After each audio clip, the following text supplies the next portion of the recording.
Well, well, well. Look who it is, Mr. Gravy Timmy. And welcome back to another look at a Hearts of Iron 4 mod we recently did. Yep, I unironically had so much fun.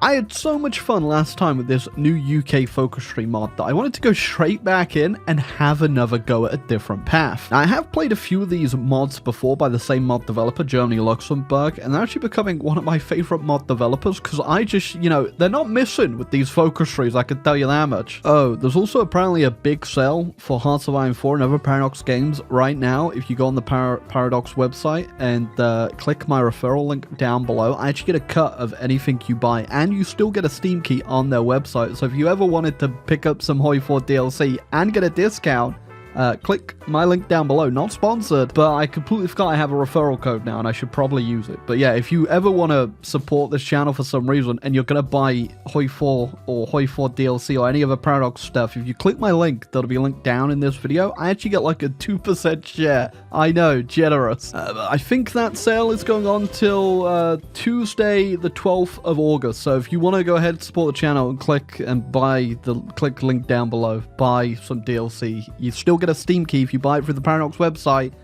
and I get to have some breakfast in the morning. Okay, shilling aside here, the focus tree is pretty damn good. We already knew that. I did one of the absolute unhinged paths last time, which of course I had to do God Save the Kaiser. But when I was actually showing this off, one thing that people kept saying in the comments was for me to do the Cromwell path, which looking at it, yeah, it does look a little bit crazy. Now, of course, I do reckon, I think Cromwell might be a little bit past his expiry date, so I don't think we'll be getting the actual Cromwell back. At least I would be very surprised if he does turn up. But we shall be going a similar path, let's say that much. I have gone down this focus tree a little bit, and I have noticed two little things down here that look really fun. First, we have the Commonwealth of Europe, which allows us to integrate European countries once they become protectorates, which I'm assuming means full cores. Or we could do the ultimate Commonwealth, where we can actually integrate other Anglo countries and have them be cores as well, which means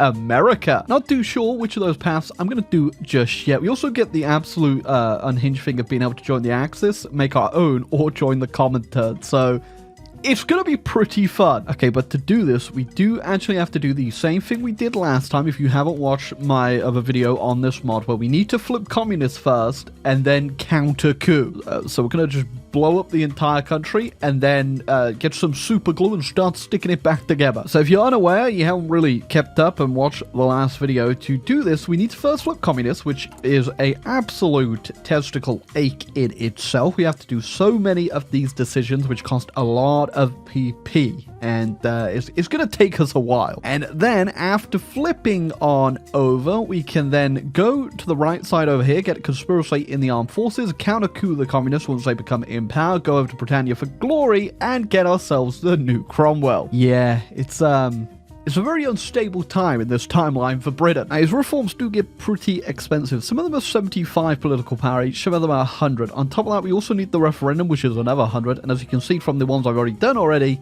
we're in the hole. I guess if you really wanted to rush this for as quickly as you possibly could, you could just take no focuses now and just get as much PP as you could. But there's also a lot of stuff we do have to do as Britain before, we could just completely give up on our nation. Like inventing the motorway. So I think after I have this other research slot right here, I'm probably going to give up on all my other focuses for now. I think I've got everything that I realistically need to the point that I could just sit back and get as much PP as we possibly can milk here, because whilst we also need a lot of PP to flip on over in the first place, we then need a lot more PP as well when we want to flip back. So I'm going to start saving after I get my slot here. Okay, no more focuses here on out, and look at that, we're getting almost 2 political power a day, which should power us through here. I've hit the referendum. We flipped on over to the Communist Party of Great Britain, which now means we have to rush, and I mean rush on down to get them out of power, because the Dominions will start breaking free. So I'm not going to bother doing move to secure the Dominions. I'm just going to rush on down straight onto conspiracy in the armed forces, do the same thing again, where I'm not going to do any military focuses after that, so I get as much political power as possible and just hit all the decisions so we can try and flip here. So now to be able to execute the coup d'etat, we need 50% support for the House of Window. We can hit this right here. That will give us a little bit, and then we've got to go ahead around our little country and get as many of these done as we can. Of course, this does lead to a little bit of instability in the nation, but nothing the UK is not used to. Ooh, actually went pretty damn quick there. We are up to 51%. I've definitely done this a lot better than I did it the first time around, because we actually did lose South Africa and I think New Zealand last time I did this, and we didn't lose anyone that time, which was pretty damn good. Alright, now that the military has couped the communist government, we've got Montgomery in control, at least for now, but we're going to secure the government and then move on down to our actual tree. And it's 1938, almost halfway through the year here, so we're not in a terrible position, I guess. Now, last time we did this, we did bring democracy back to these islands, but this time around, I think that's kind of cringe. So you know who I was wondering would actually be the new Cromwell? Well, I thought Montgomery might actually disappear. But Montgomery's not disappearing. In fact, Bernard Montgomery will gain the new Cromwell, Lord Protector of the British State. Oh God, what have I done? Hey, but there you go. We are now the Commonwealth of Great Britain. Got that pretty iconic flag there for the Commonwealth. And on top of that, we're also going to very quickly bring the Irish back in. It is very interesting to think that whenever there's huge political instability and sudden change of leadership in the UK or Great Britain, you could say, the island seems to get the brunt of it. Oh, okay, both of these are actually really damn tempting. That right there gives a weekly manpower bonus of 1,000 extra men a week and 5% recruitable population and justify war goal, but their military state just gives us the flat 10% and then minus 30%. Both are really good. Now, I do think I'm going to go with military with a state. It does give us a pretty big stability here, I won't lie. But looking at the Axis right now, it ain't doing too well. You see, the Czechs actually did say no to the Sudetenland, and the French did come in and protect them. They're not a faction just yet, but potentially I could get involved right now. I mean, I don't think we'll be friends with Germany forever, but it could be pretty useful for the moment. I can actually expand my protectorates over to my colonies and other lands I own as well. So if I put one down in Australia, that will give them, they'll be known as the Protectorate of Australia, and they'll switch ideologies, which, yep, might as well do it, I guess. Well, you know, since we've, gone back in time here quite a bit for the British state, we might as well go back in time with our other policies and go back to a good old-fashioned British tradition of just annoying the French. I mean, here's hoping Grok actually says yes to this, or this could be a little awkward. Oh, Grok, is this true? Okay, I've already got my naval invasion set and ready. We're just gonna try and get straight through France as quickly as we can here. We probably won't get too much XP, but I'm just gonna try and nab majorly just all the French colonies. Oh, they ever so clearly were not expecting that one. Oh boy, okay, yeah, we got no damn points in this conference. Oh lord. I mean, it's not actually as bad as I thought it might be. I wasn't expecting to even take mainland France, so the fact we got pretty much all their colonies except for these two, I can live with that. Oh god, what is going on in some of these French colonies? Bit early for this one. Yeah, literally as soon as I got them, they've just broken free immediately. How's everything else looking? Okay, pretty bad. What were the French cooking up? I'm not too sure. Wait, what happened with these? Oh, they're just independent. I guess they never called them in. Now, after I've dealt with everything I had to deal with there, a little bit of a concerning thing is the Soviets are about to get absolutely clapped by this Axis. I've decided that I'm not getting involved in that. In fact, I think the best bet for us to do right here is to, in fact, leave. I mean, we could have just stayed in the Axis here and probably just beaten the Soviets incredibly easy, especially from what I'm looking at right now, but that is too easy. I've also hit the ultimate Commonwealth. I'm not too sure if this means I could just oh, I can just start integrating my puppets immediately as well, which I am going to do because we're a bit lacking on the manpower front. We also do have a goal on the US as well, but that's going to have to wait just a little bit. I think we have a few things we need to take care of first. Oh yeah, we are also this blue color on the map now too. If that's your thing, that's your thing. Personally, I did enjoy the red. Okay, integrating Canada Australia, New Zealand did just get us one hell of a buff there. No longer have to worry about manpower, at least for now. And on top of that, we just got ourselves like an extra 100 factories. All right, I've got my justification on Italy. I had to very quickly go deal with Iraq because they rose up and I do need that oil. And I don't think the Soviets are really going to make it. But you never know, if I make enough pressure here, potentially something could work out. Now, it does look like I'm imagining that the majority of their troops are just plowing through that eastern front right now. So we shouldn't have like any resistance, which we don't in North Africa at all. And because we did declare on Italy as well with the tripartite pact, I'm imagining we also now need to deal with the Japanese, which I'm actually just not going to deal with. We're just going to ignore them. Hopefully they go away. Well, that is Africa secured very much freely and very easily. So I'll send this army, which is just all of my puppet troops anyway, just to go try and defend against the Japanese, although I don't have high hopes for them. Oh, hold on a second. Surprise attack from the Dutch here. They just randomly joined the comment turn. Maybe the Germans, did the Germans declare them? I didn't even see, but they're in the comment turn and they're actually going in. I mean, you know, this might be a good idea just for me to go ahead and just launch a quick invasion, just ignore Italy altogether and go straight into Normandy. Okay, scratch that. By the time my army actually made it back over to the British Isles, they had capitulated. Well done, Netherlands. I guess we're already here, so might as well make the most of this opportune moment. Okay, well, I didn't think I would save the Soviets, but if I had known what Poland would do to them, I would have at least tried. So, for whatever reason, after that capitulation of the Dutch, that just released Italian East Africa back into the world. They were there for a bit, and if you can't tell, the Axis sent quite a bit of troops over to go get them. Good day! Didn't go too well for them. They very quickly ran out of supply, and now they're all going to die. I wasn't really going to do anything in Asia, but considering Italy is just invading China now, I think I may have to get involved. And if that means I have to join the Chinese United Front, I guess I have to join it. Because is it not times like current that we aren't all united Chinesely? Also a little bit worried that Spain could end up joining the Axis. I think that happened my last game, so I've just stolen a bunch more of my puppet troops and we're just going to garrison Africa because I don't actually have any spare troops at the moment. Okay, what did I just say? Oh, it's literally like the AI just heard me. Okay, some of my puppet troops are in place, but we may have a bit of an issue here. Okay, there you go. They're finally in. They didn't go in straight away, which was kind of useful for us because I'm assuming they were moving their own troops to their garrisons as well. So we should hopefully not get completely destroyed here. I am noticing we're just making more and more enemies and not really ticking any of them off. I also think it's time for Operation Annoy the Axis. It is really funny though. They see that opening and they sure as hell commit. Maybe a bit too much to it. I was just about to say, you know what? It's time to go deal with Japan. Look back at Africa.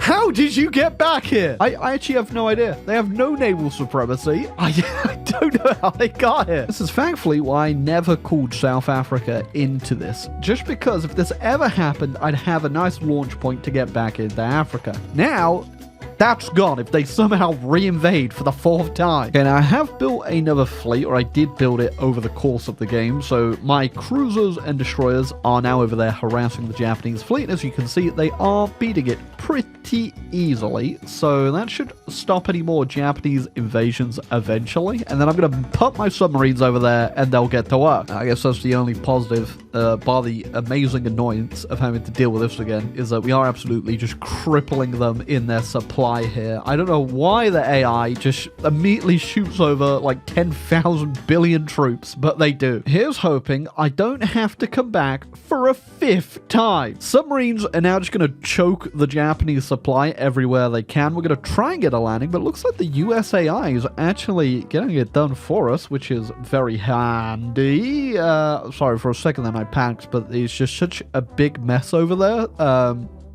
I didn't actually know. I thought my troops were encircled, but no. It's the Japanese that are encircled in my encirclement. Yeah, I'm assuming when Siam broke free that these guys, again, just revolted. So they're free. I don't know why. I don't know how. I'm not questioning it. I don't care. But Laos must have counter-revolted from someone else because they're communist and in the greater East Asian co-prosperity sphere. I don't know what's going on. I can't even look at this anymore. Oh, yes. Look at that. My submarines are having one hell of a fun time. So whilst I wait for my Asian army to train and get themselves over to Asia in the first place, we are just going to go ahead and get my European army now just to land in Italy. They're not looking strong in the slightest, so I think we should get in pretty unopposed. You know, I think we have the air war, at least, down pretty easy. Now, since the AI for the US is actually doing a lot of naval invasions right now, I'm going to wait to see if they get landing in Tokyo, because I don't even have full supremacy, at least not to land from here. I could probably figure out a few other places to do it, but instead I'm going to try push through China, because their supply ain't looking too good. But neither is our supply. But, you know, that's just Asia. We push through Asia, we free China, we land in Japan, then after that we swing back to Europe, capitulate the Italians, then the Germans, and we'll all be home by Christmas.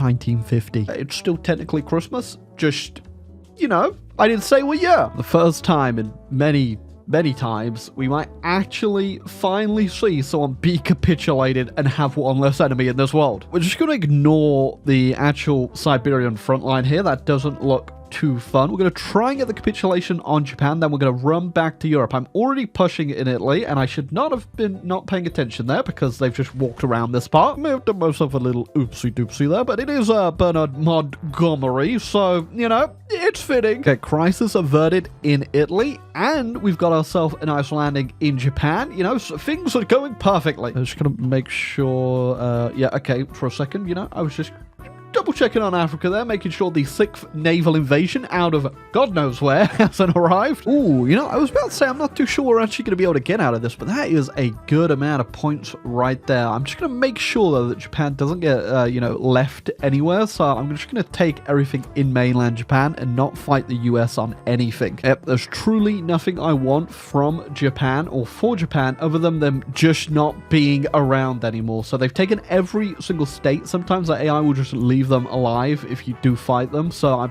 haven't even bothered. Just get them out of the game. Whew, okay, now I can actually see the end of the game in sight. We're going to get this army back to Europe and put it to better use now. Also have noticed the Axis do still have quite a bit of air. So I've put all my old planes and my new planes just over here just to start ticking it off so that we won't have much of a bother when we land. I like how I can make a protectorate of the Regno del Sud. You know what? Sure. I'm just looking at the casualties here just to see how things have like led up to where they have, and somehow apparently I've done 2.3 million casualties to the Polish. Where was that? I'm thinking maybe one of those times they turned up, all the Axis turned up in Africa. Yeah, I've got 500k on Finland as well. That every time, you know, they get one of those annoying little pockets, they just launch all the random miners in there. And who do I need to capitulate? Okay, we do need to capitulate Poland as well, so we're going to have to go in pretty deep. Since we ran into the quite literal wall of everything down in Italy, I'm going to go for a D-Day, which is looking less of a wall of everything. I want to keep them kind of busy down in Italy, and so they don't just run straight up here. So I'm going to start attacking down there as well. But their supply situation is telling me I might be getting a huge W in the chat. So you know how we were questioning how I've got so many Polish casualties? I think I figured out why and how. I mean, I already figured it out before, but this has most certainly just, yeah, confirmed 100%. Ooh, okay, Spain liberated. Shall we move in from Italy or just go full into Germany now? I think I'll just send 2 armies right into Germany and just get this sorted and done with. I've just got the Italians puppet troops over there to hold. They don't even have a general. I don't even care. We're going in. I just realized as well, the Germans never took Luxembourg, which is the exact same thing they did last time. I'm assuming they're doing the thing where they tried to flip them because, you know, Luxembourg's looking a little sus right now. I was just wondering, like, how many troops does Grok even have at this point? And, quite a few. Oh, wow. I just realized how many troops are currently encircled. Oh my god. I guess if you ever wanted a bit of Reddit karma for free, here's your screenshot. In fact, hold on, we'll make your Reddit screenshot a little bit better here. There you go. Perfect. Get that on the Rambler Reddit. Oh, Germans capitulated, which means the last one up is Poland. I don't actually know if anyone in Poland is still alive. Well, I thought that would be over just with Poland, but at the very last minute, surprise Turkey! Oh, this is actually crazy though. You know, because I think we could do protectorates on everyone, I'm just going to take all of the land. I'll also be helping myself to the Greater Albanian Navy. Well, I've released everyone I could be bothered to Anglo-Russian. And now I can go ahead. Oh, I can just turn every single person into a protectorate. I don't think I have enough PP for this. I think I'm just going to cheat because we're done anyway. Oh yeah, guess what? I've also figured out the two-state solution. It's in Belgium. Oh, we got yellow Belgium and we got blue Belgium. Together, they're not together. Oh my god. Everyone on the map just turned red. It's even funnier because I'm not even red. I wish I was so I could blend in with my protectorates. Anyway, I think that's where we are going to leave it off today. We can't obviously go ahead, fight the US, and we can even get them caught. I'm just not going to do it for the simple fact I looked at their faction and I'd have to go capitulate Ecuador. It's 1949, hey, and I am way too happy looking at my new protectorates, my new empire in our great faction, the Chinese United Front. That's right, don't mind if a white boy speak a little Mandarin.